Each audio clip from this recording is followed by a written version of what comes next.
All right, what's up, everyone? It's Brev back with another tier list video. The date today is November 14th of 2021. If you guys are new to my stuff, you can follow me on Twitch at twitch.tv/Cbrev. My Twitter is at CbrevMLB, and if you're seeing this somewhere other than YouTube, my YouTube is just Cbrev. So might be a surprise that I dropped this today. I really wanted to drop another tier list before the big hoorah of the content that's coming on November 19th, which will be Team Affinity 5, and all the finest cards are coming out. So if you're watching this in the future, this was recorded before Finest came out. I plan on making another tier list after Finest comes out, maybe like a week and a half to 2 weeks afterwards. I would say somewhere around November 30th will be my next tier list that includes the finest cards and such. But if I waited until after the 19th, there'd be way too many new cards to kind of sort through. There'd be a huge difference between the last tier list I posted and that one. So I wanted an intermediary one, and hopefully this will kind of help you guys sort out who's good and who's bad that has come out recently. A couple disclaimers as well. As always, these are just my opinions. The point of this video is to kind of just give you a framework of what I think is good. It's not necessarily to tell you who to use. If you're having success with a guy, don't take him out. If you're struggling with a guy that I say is good, don't hesitate to take him out. There's one guy in particular I'll talk about that applies to significantly. And yeah, it's the end of the game cycle. There's tons and tons of options. Content's been insane this year. So, you know, if you're having success with a guy or you just want to use a guy because he's fun, someone like Buster Posey because he's not going to be in the game next year probably, then I understand. But yeah, hopefully this helps. And we'll go ahead and move into the positions then. I don't think I forgot anything in that intro. Catcher, not a whole lot has changed. I still am on the Schwarber bandwagon. I do have the new Buster Posey 4th. I don't think he's above Rutschman or Piazza or Schwarber, but pretty good card, honestly. If he had like 40 speed, he might have got bumped up a little bit, but 14 speed is a little rough. You can see the new Johnny Bench down there at the bottom of Tier 1A2. Not usually a fan of his cards throughout the years, and even if his swing is a little better this year, still really poor contact versus right for this point in the year. So tough. Good card, but tough for him. Postseason Christian Vasquez in Tier 1B there, and flashback finest Mitch Garver in Tier 1C. Again, the 74 contact versus right is just really tough at this point in the year. So catcher's pretty easy. Not a whole lot has changed, so here's some more options if you want. I forgot to go over the color coding too, so let me go back a second. Blue is a secondary position. Green is a new card, and actually on this tier list specifically, I started doing green for new cards even in their secondary positions before they were blue. So if you see a guy that's green, it's a guy that's new that wasn't on the last tier list. And then a blue card is a guy that's in a secondary position, and a yellow card you won't see very often, but that's a gold card. And in addition, every position is ranked in the top 50 players, so if you don't see a guy, it means I don't think he's in the top 50, in my opinion, with the exception of outfield and starting pitching. Those both have 60 because there's just more of them. Anyway, let's move on to first base. I do have Ruth over Gehrig here. I think it's really close. You know, Gehrig, you lose a little bit of power versus left for better defense. I'd rather just have maxed out 125 and the threat of Ruth. The fact that you're maxed out even in left-on-left scenarios I think is really scary for your opponent. So I do like Ruth over Gehrig at first, but as you'll see when we get to the team builds at the end, I'm planning on using both of them. Actually, all three of these top 3 third basemen. Just to have the most insane lineup I can have. But we do have Ruth, then Gehrig, then Devers. Postseason Devers, one of the best cards they added in the entire postseason program. Then we got Frank Thomas, Todd Helton, Willie Mays at first. Kind of crazy that he's got first base secondary. Feels like a bit of a waste with his defense to put him at first, but you can. And then Aaron, Vlad Jr., Bellinger, and Castellanos. Top of Tier 1B is Murray. I do still love that card. And then we got Buster Posey in his secondary position at the bottom of Tier 1B. No changes in Tier 1C. Then we got postseason Duvall at first base in Tier 2. You got bench there, Abreu, Roddy Tellez in Tier 3. And that is it for first. But really, for first base, tons of thumpers there in Tier 1A. So big fan of those cards. Moving on to second base, I do still think Mookie is the king here. I think on most God squads you will see Mookie Betts at second base rather than the outfield. It just gives you more options. It allows you to play basically 3 other outfielders other than Mookie. So I think Mookie at second is the move and probably will be all year. We'll see what happens with Finesse. In second place, we have the new Kike Hernandez, who is just going to be all over these positions. Him and Chris Taylor and Corey Seager in the infield as well. Always going to be near the top in basically every position they can play because their offense is so crazy. I really like that they went and buffed them, Kike and Chris Taylor, after their cards came out. That was super cool. And then obviously the new Seager is insane. I do think Seager, specifically, his best position is third base because I need a little bit of speed up the middle at second and shortstop to have better defense there. So I think you can hide the speed a little bit better at third. I know some people have concerns with Seager's arm strength at third base. I don't find arm strength to be that important on this game in third base. In my opinion, it's one of those things that you need in real life that you don't need on this game. Very rarely are you going to have plays where you actually dive down the line and come up with the ball, or even try to do a Jeter throw down the line or like a Machado throw.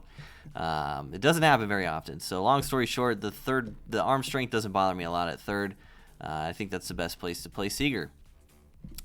Then we got Jackie Lindor, Trey Wander, and Joe Morgan rounding out Tier 1A for second baseman. Then we got Hampson, the new Edman, all the way down, and then you can see the new Witt there at the bottom of Tier 1C. New Gleyber Torres, top of Tier 2, and some more options for you there. All right, moving on to third base. Chipper is still king to me, but it's really close. Like I said earlier, Devers is insane. Seager at third base is insane. And again, when we get to the God Squad lineup later on, we're actually going to be playing Chipper at shortstop just to get more of these bats in the lineup. But pure third baseman, I still do like Chipper the most. But it's really, really close. You can see Kike and Chris Taylor there again. Nolan Arenado cracking the top 6. George Brett rounding out Tier 1A. Ernie Banks at third base, bottom of Tier 1B, and then the new Adam Duvall and Johnny Bench at the bottom of Tier 1C. There's some more options for you there. Third base is incredibly deep, one of the deepest positions of all time in Diamond Dynasty for sure. If you even look at the guys that are at the bottom of the top 50 here, like 99 Brooks Robinson, still a pretty good card. So really deep position, a lot of options there. Moving on to shortstop, I still have Hannes number 1 and Wander Franco number 2. I wanted to spend a little bit of time talking about Wander Franco. I do have him rated as the second best pure shortstop in the game right now, but I do think Hannes is better, and I think Wander at his secondary positions falls significantly behind other options. The reason he's so high at shortstop is obviously the switch hitting, the speed, and the fact that you can get him to diamond defense at parallel 3 is all like the perfect storm to make him an insane shortstop. But I think at this point in the year, he falls off significantly in his secondaries, and he still loses out to Hannes for me.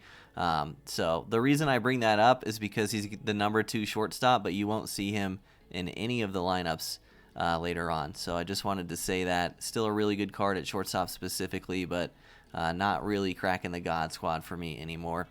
Again, you got Kike and Chris Taylor in the top 5. Corey Seager dropping down to 7th there. Again, the speed and the defense at shortstop is an issue. I think probably shortstop is Seager's worst position if I had to pick one. And then you got Banks at the bottom of Tier 1B again, the new Tommy Edman in the middle of Tier 1C. And then things start to kind of really fall off at shortstop specifically. Shortstop and second base may be some of the shallowest positions in the game this year, but here's some more options for you. All right, let's dive into the outfield, which I'm really glad I did this intermediate tier list before Finesse came out, because even sorting through this outfield with just the new cards that we had was kind of a nightmare. My new top 3 is Mantle, Mays, and Ruth. And if you remember at the beginning of this video, I talked about one guy specifically if you're struggling with, but I say he's good. Don't hesitate to take him out. That has never been more applicable to 99 Willie Mays. So I'm aware enough to realize my biases and the fact that I specifically do incredibly well with Willie Mays, but my experience throughout the years of doing this, interacting with others through content creation and doing these tier lists and stuff, a lot of people struggle using Willie Mays cards every year. If you look at the card on paper, he's no question a top 3 outfielder. For me, because I'm used to his swing and I've been using him for years, he's no question a top 3 outfielder.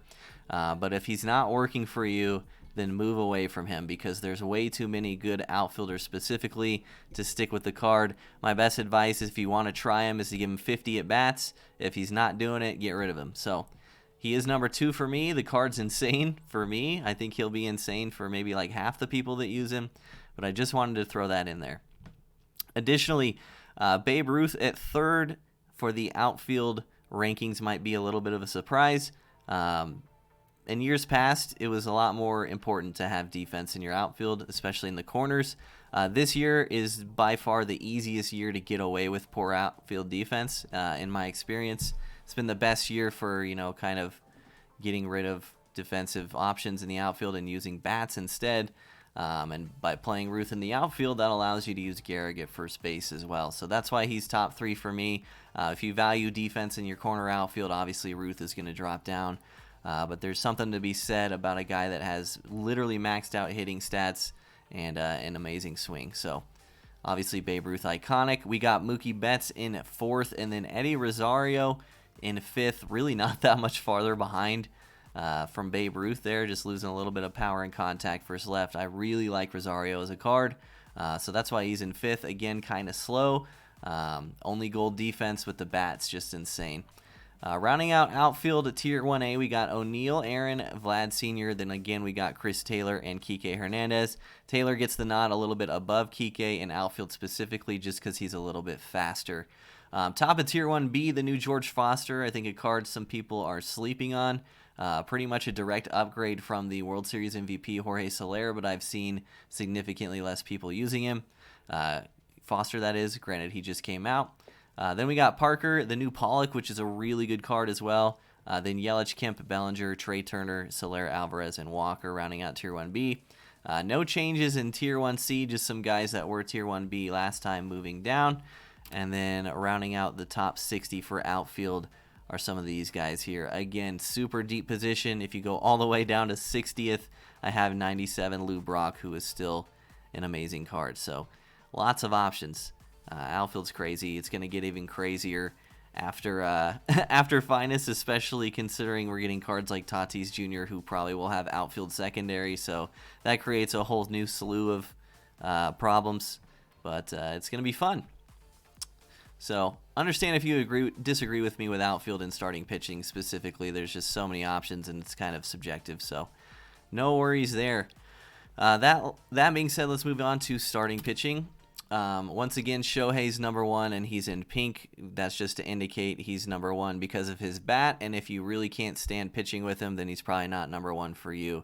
I know a lot of people that think Shohei's number 1. I know a lot of people that think Shohei is not even top 10. So it's up to you. Because of the bat, I think Shohei's number 1. But if you're unable to maximize his at-bats offensively, then his stock does drop significantly as a pitcher for you. So keep that in mind. Besides Shohei, I still have Verlander number 1, and I have the new Corey Kluber at number 2. Kluber's back. He's just as good as he was before.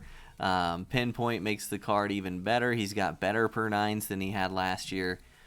Card is nuts. Card is easily top 5. Probably will be all year. We'll see what we get with Finest.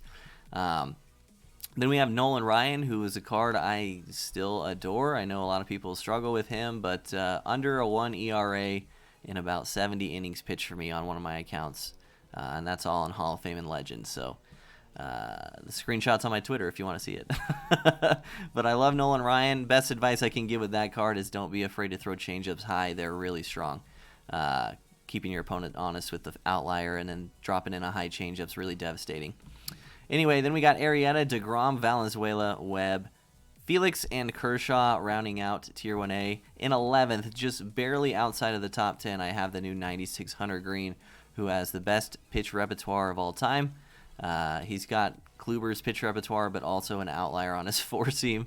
It's just crazy. He would be higher if he had higher hits per 9, but that's still an insanely good card. The fact that he's 96 overall should not bother you one bit. Then we got Hamels and Hershiser in the middle of Tier 1B. I've talked about it briefly, but Hershiser not as good as in years past, in my opinion, because of his new delivery. Makes his sinker, appear to be the speed that it actually is instead of seeming like a turbo sinker in years past. So Hershiser's still decent, but not top 10 for me. Then we got McCullers Jr. and Chris Sale joining in Tier 1B, some newcomers. And then we got Tier 1C, bottom there, Mike Scott.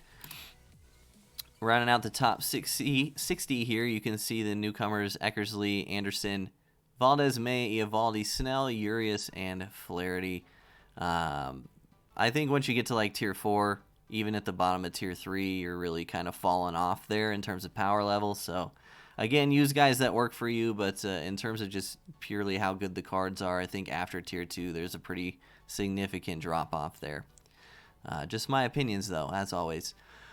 All right, moving on to right-handed relief closing pitcher. And as far as newcomers, we have Eric Gagne, who is a new ninth inning boss, super cool. Blake Trinan, a Finesse flashback from MLB 18, sick card art. And then we got Holmes and Gratterall and Maton from the postseason program. Percival's in there too. One thing I wanted to talk about with this slide particularly is that Alex Reyes has fallen down quite a bit. He was number 2 on the last tier list, and I think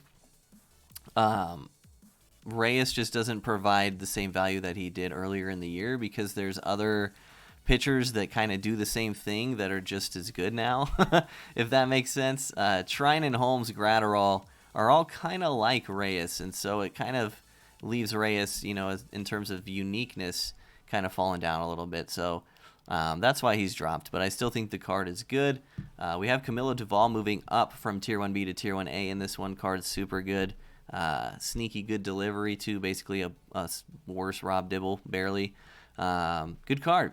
And then, yeah, all good relievers in Tier 1B as well. This is the deepest right-handed relievers have ever been too. This is the most amount of diamond cards I think we've ever seen for this position, which is super cool. And then here's some more options for you.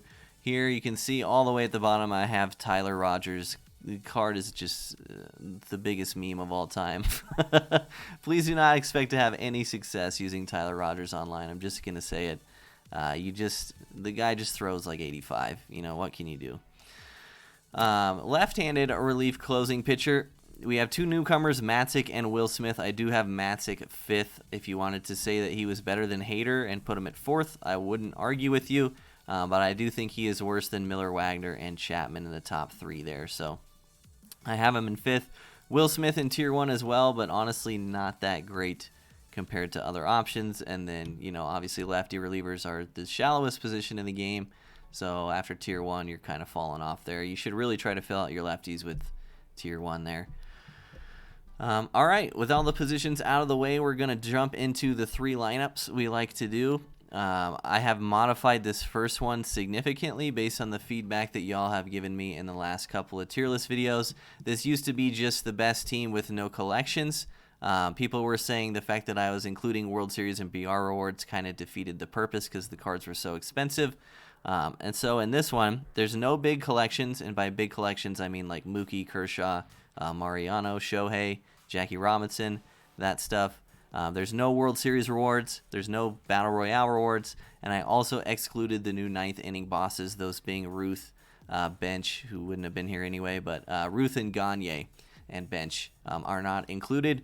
Reason being, they're still selling for 1 million stubs as of right now, and by the time they're at a reasonable price point, we will be post-Finesse release, so they might not even be like on the team, on this slide specifically, after that. So we'll see. At the time of this video, they're 1 million stubs, so that's why they're not included. So that's why you won't see Babe Ruth here. You will see some cards that are technically collection cards, but they're within reason stub-wise. So kind of the point of this team specifically is to create like a reasonable budget squad. So you'll see Corey Seager and Kyle Schwarber. Those both are collection cards technically, but they're reasonable. You can do like, 43 out of 50 for Seager just from the playoff program. So I think that's fair. The only outlier on this team, pun intended, is Nolan Ryan, who's still selling for about $400K. So if you wanted to get rid of Ryan, I would understand. Anyway, I've also ordered the lineup how I would order it. So we were leading off with 99 Mickey Mantle, who's playing right field. You want to move him to center field at parallel 3 because that's when he gets his diamond defense in center field. Then we have Rafi Devers at first base replacing Lou Gehrig. The color coding on this slide, green is a newcomer, or a guy that's been added to this slide, and yellow is the guy he's replacing. You'll see a lot of people in yellow that are just being replaced because they're expensive, their World Series BR rewards, etc. Anyway, hitting second, we got Devers playing first. In third, we got Willie Mays playing center field. You can slide him over to right field once you get Mickey to parallel 3. Then we got Rosario in left, Kike Hernandez at second base, Corey Seager at third, Hannes Wagner at shortstop, and Kyle Schwarber hitting 8th playing catcher.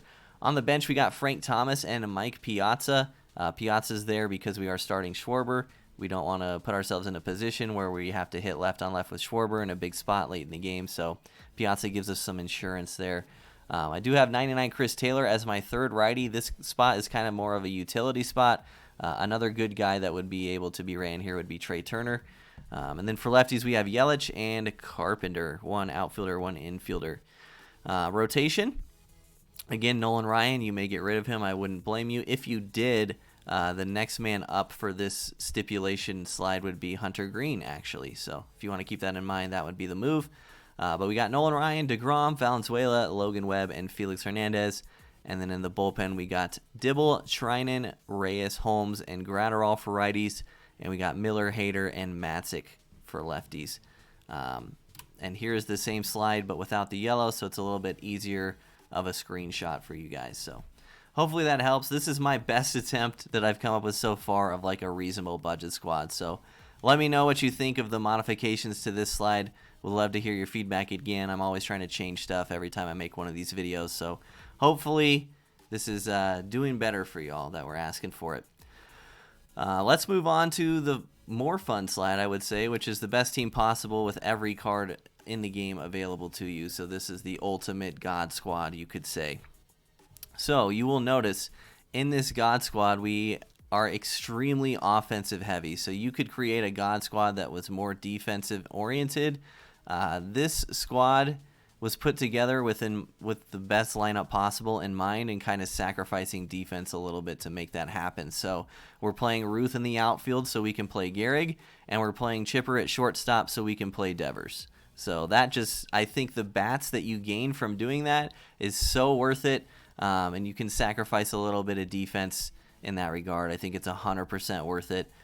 Just by sliding Chipper to shortstop, you're basically turning Hannes Wagner into Rafael Devers, which is an insane offensive upgrade.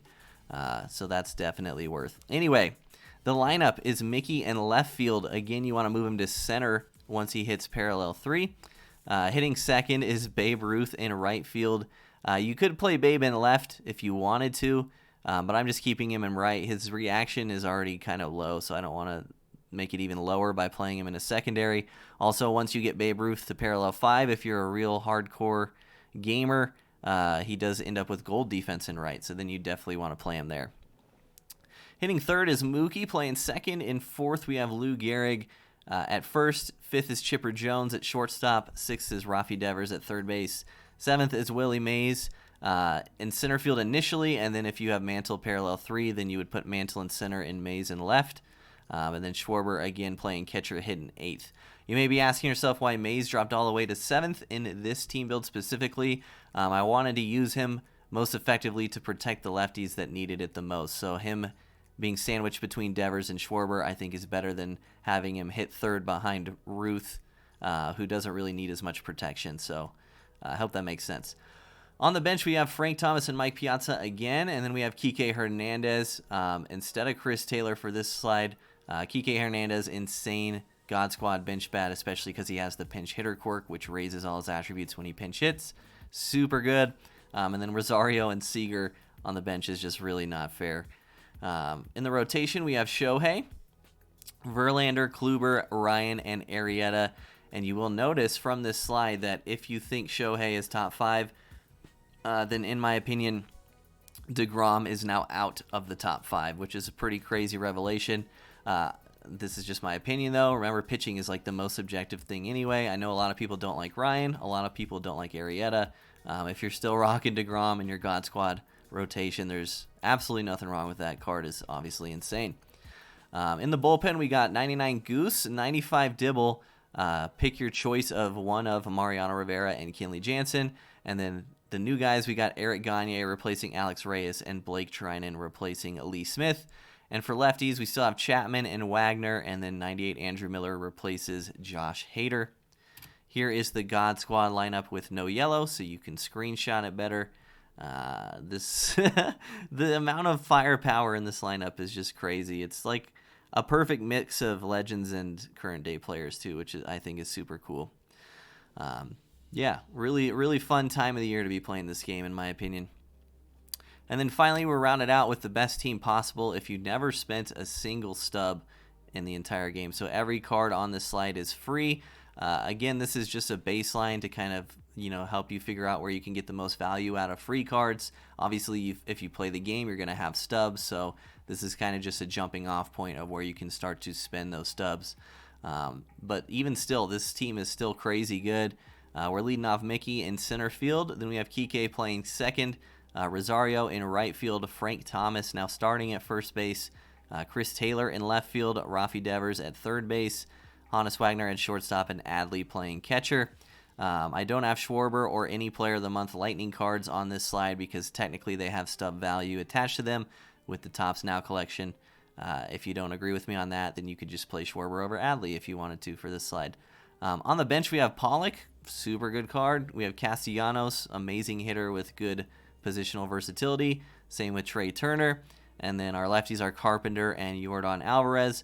In the rotation, we're rocking DeGrom, Valenzuela, Logan Webb, Felix Hernandez, and Lance McCullers Jr. is actually the 5th highest rated starter from the starting pitcher slide that's free. So interesting note there.